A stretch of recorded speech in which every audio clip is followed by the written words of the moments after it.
নমস্কার বন্ধুরা, সকল আমাদের আরকে সাইবার ওয়ার্ল্ডের সমস্ত ক্রেতাদেরকে জানাই আন্তরিক শুভেচ্ছা অভিনন্দন স্বাধীনতা দিবস উপলক্ষে।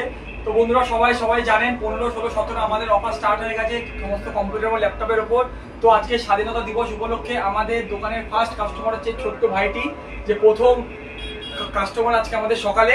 তো এই ভাইটা আমাদের থেকে i3 third generation A61 motherboard দিয়ে 4GB র্যাম দিয়ে একটা সেটআপ নিয়েছে, যেটার দাম পড়েছে হচ্ছে টোটাল 8000 টাকার মধ্যে আমরা সেটআপটা করে দিয়েছি। তার সাথে আমরা একটা জেব্রনিক্সের একটা মাউস আর একটা 150 mbps এর ওয়াইফাই আর একটা মাউস প্যাড আমরা গিফট করেছি। টোটাল 3টে গিফট আছে আকর্ষণীয়। টোটাল এই সেটআপটা পড়েছে হচ্ছে মাত্র 8000 টাকা, যেটার মধ্যে i3 third 4GB RAM 128GB SSD। তো আমি একটা কথা জিজ্ঞাসা করবো, ভাই তোমার এই সেটআপটা নিয়ে কেমন লাগলো? আমাদের ক্রেতা বন্ধু দর্শক বন্ধুদের বলো। খুব ভালো লেগেছে। ভালো লেগেছে তো? তোমার পছন্দ মতো হয়েছে, দেখতে সুন্দর হয়েছে। তো বন্ধুরা সাথে কিন্তু 19 ইঞ্চি মনিটর দিয়ে টোটাল সেটআপটা 8000 টাকা হয়েছে। তো আমাদের অফার স্টার্ট হয়ে গেছে 15, 16, 17। তো আপনারা যত তাড়াতাড়ি সম্ভব আমাদের সেন্টারে আসুন। সমস্ত ল্যাপটপ কম্পিউটার প্রচুর স্টক আছে, আসুন নিজেদের পছন্দ মতো কম্পিউটার ল্যাপটপ নিয়ে যান। ধন্যবাদ, ভালো থাকবেন।